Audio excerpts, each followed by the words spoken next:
नमस्कार। देशकाल प्लस में आपका स्वागत है। मैं हूं मुकेश कुमार। दोस्तों, ईरान पर अमेरिका और इजराइल ने मिलकर जो हमला किया है उससे पूरी दुनिया में तेल और गैस का संकट गहराता जा रहा है। अगर जंग लंबी चली तो ये संकट और भी बड़ा हो सकता है और पूरी दुनिया में हाहाकार मच सकता है। हालांकि इसके असर अब दिखने लगे हैं। कई देशों में ये एक संकट का रूप ले रहा है और भारत में भी ये संकट के लक्षण साफ साफ दिखने लगे हैं। पूरे देश भर से खबरें आ रही हैं कि जो कुकिंग गैस है वो अब मुश्किल से मिल रही है, मिल नहीं पा रही है। जगह जगह होटल रेस्तरां बंद हो रहे हैं। मुंबई, बेंगलोर, इन सब जगहों से रिपोर्ट्स आ रही हैं। उत्तर प्रदेश, राजस्थान, मध्य प्रदेश वगैरह में जो कुकिंग गैस सप्लायर हैं उनके यहाँ लंबी लंबी लाइनें लग रही हैं।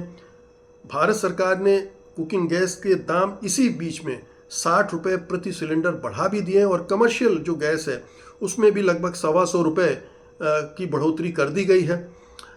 लेकिन जो ब्लैक मार्केट में है ये सिलेंडर की कीमत 1500 रुपये तक पहुंच गई है। ये सब हो रहा है, लेकिन हाँ, जैसा कि इस सरकार का चरित्र है वो डिनायल मोड में है। प्रधानमंत्री मोदी कह रहे हैं किसी तरह का संकट नहीं होने दिया जाएगा, कोई संकट नहीं होगा। केंद्र सरकार कह रही है, एप्स्टीन फाइल्स में फंसे हरदीप पुरी कह रहे हैं। तो दिखाया ये जा रहा है कि देश में कोई संकट नहीं है।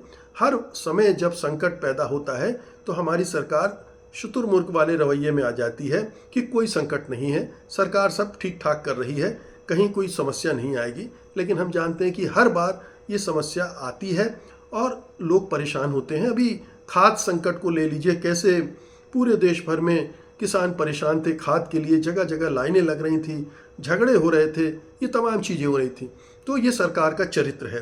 सरकार का चरित्र ये भी है कि वो जो समस्या आ रही है उसको पहले से उसकी कोई तैयारी करना चाहिए, उसका आकलन करना चाहिए, वो नहीं करती है। यानी ईरान पर हमले का जो खतरा है वो पिछले साल 1.5 साल से लगातार बना हुआ है। और पिछले साल तो 12 दिन की वार भी हुई थी। अमेरिका इजराइल ने ईरान पर हमले किए थे और फिर ये हमले शुरू हो गए हैं। वैसे भी पिछले 40 सालों से लगातार ये सिलसिला चल रहा है कि ईरान पर अब हमला होगा, तब हमला होगा। और ख़ास तौर पर इराक पर जो 2 अटैक किए थे अमेरिका ने WMD के नाम पर, वो उसके बाद से ईरान तो संभल गया था। ईरान ने उसी हिसाब से अपनी तैयारियां शुरू कर दी थी कि अगर अमेरिका अटैक करता है तो उसे क्या करना है।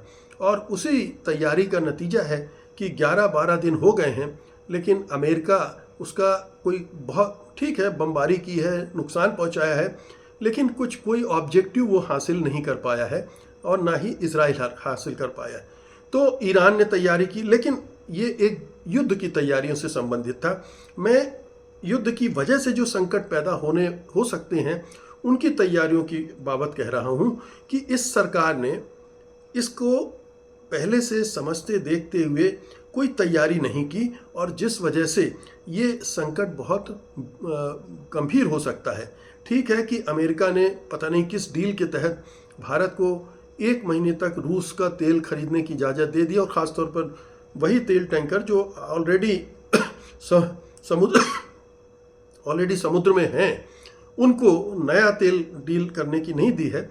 लेकिन 1 महीने की जो छूट दी है उससे कुछ तो राहत मिल सकती है, लेकिन ये किन शर्तों पे हुआ है हमें नहीं पता। ये सरकार ट्रंप से और अमेरिका से क्या डील कर रही है, कहाँ क्या रियायतें दे रही है, ये हमें नहीं मालूम, लेकिन वो रियायत मिल गई है फ़िलहाल। लेकिन ये जो स्थितियाँ बनी हैं, होर्मुज जल डमरू मध्य से जो तेल की निकासी है वो बिल्कुल ब्लॉक हो गई है, उसकी वजह से समस्या अभी टली नहीं है। अब हम इसको जब भी भारत जिस तरह से बिहेव करता है, अगर उसको चीन किस तरह से तैयारी कर रहा है उसके साथ रख कर देखें तो आपको बहुत अच्छे से समझ में आएगा कि भारत का रवैया समस्याओं के प्रति क्या है, संकटों के प्रति क्या है और चीन का रवैया क्या है। चीन क्या करता है और भारत क्या करता है, और इसीलिए चीन किस तरह से कामयाब हो रहा है और भारत किस तरह से नाकामी पर नाकामी दर्ज कर रहा है। तो चीन को ये अनुमान बहुत पहले से था कि ईरान पर हमला होगा।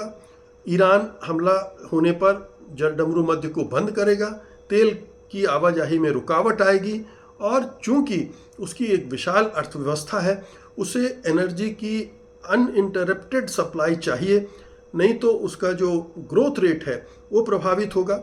इसलिए उसने बहुत पहले से ये तैयारियां शुरू कर दी थी और उसका लक्ष्य जो अभी जो पहले से जो की थी वो तो चल ही रही है, लेकिन अभी 2026 में ही जो 15वीं पंचवर्षीय योजना की तैयारी हुई थी उसमें ये कहा गया है कि 17% जो कार्बन से पैदा होने वाली ऊर्जा है उसके 17% कम करने का लक्ष्य है, जो renewable energy solar, wind, hydro के विस्तार पर आधारित है। अब ये कैसे उससे तैयारी से जुड़ता है मैं ये भी बता देता हूँ। ये पूरा जो आइडिया है वो ये है कि ऊर्जा के आयात पर निर्भरता कम की जाए। चीन तेल और गैस आयात का बड़ा हिस्सा मध्य पूर्व से करता है, लेकिन ईरान संकट के लिए रूस के साथ उसकी ऊर्जा की साझेदारी बहुत गहरी है। 2026 के पहले 2 महीनों में रूस से क्रूड का आयात 16% बढ़ा है। क्योंकि चीन मजबूत देश है, अमेरिका की उस पर चलती नहीं है, इसलिए वो उस पर सैंक्शन लगाए, टैरिफ लगाए, इसको फ़र्क नहीं पड़ता है, तो वो तो रूस से ज़बरदस्त तरीके से तेल मंगा रहा है। एक रास्ता उसके लिए खुला हुआ है। फिर वो रिन्यूएबल और क्लीन एनर्जी पर बहुत इन्वेस्ट कर रहा है। अभी जो नया प्लान है 5 ईयर प्लान, उसमें रिन्यूएबल से 3 मिलियन टन कोल की जगह लेने का लक्ष्य, यानी जो ऊर्जा बिजली या दूसरी चीज़ें कोयले से पैदा की जा रही थी उसको बदलना है रिन्यूएबल एनर्जी से, और उसके लिए 30 मिलियन टन कोल को रिप्लेस कर देना है। हाइड्रोजन और ग्रीन फ्यूल्स पर जोर दिया जा रहा है। एआई को, आर्टिफिशियल इंटेलिजेंस को एनर्जी सिस्टम में इंटीग्रेट करके उसकी दक्षता बढ़ाई जा रही है, जैसे हाइड्रो और थर्मल पावर में। ग्रिड अपग्रेड के लिए भारी निवेश किया गया है। 2025 में 650 बिलियन युआन निवेश किया गया है ताकि अतिरिक्त रिन्यूएबल एनर्जी स्टोर और ट्रांसपोर्ट की जा सके। अब देखिए कितनी दूरदृष्टि है, सालों से इस पे काम हो रहा है कि हमें अपने पैरों पर खड़ा होना है। ये जो अमेरिका है वो कभी भी ऐसी बदमाशियां कर देता है, कर सकता है, कर ही रहा है। वेनेजुएला से चीन तेल मंगाता था, उस पर कब्जा कर लिया। अब ईरान से तेल पर रोक लगाने की कोशिश कर रहा है, किसी हद तक लगा भी दी है, लेकिन उसके कैलकुलेशन में ये सारी चीज़ें थीं, इसलिए वो ये सारी चीज़ें पहले से सोचकर अपनी तैयारी कर रहा था। तो चुनौतियां अभी भी उसके सामने हैं, लेकिन उसके पास एक दृष्टि है, चीन के पास एक दृष्टि है, और इस तरह की जो इमरजेंसी सिचुएशंस आती हैं उनसे डील करने का मादा वहाँ की लीडरशिप में है। वो पहले से तैयारी शुरू कर देता है। हालांकि ये भी कहा जा रहा है कि जो होर्मुज जल डमरू मध्य है वहाँ से चीनी जहाज़ तो आ रहे हैं, उनको ईरान कुछ नहीं कर रहा है, और बाकी जहाज़ों को रोका जा रहा है।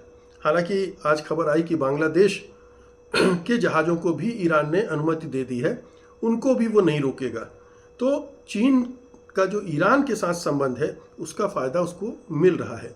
भारत ने तो ईरान के साथ अपने संबंध बिगाड़ लिए, इजराइल से दोस्ती करने के चक्कर में इजराइल के गोद में जा बैठे, और पूरा जो ईरान भले ही कुछ ना बोल रहा हो, लेकिन वो देख रहा है कि आप शत्रु के कैंप में जा चुके हैं, अमेरिका के कैंप में खड़े हैं, तो आपको वहाँ से मदद नहीं मिलेगी।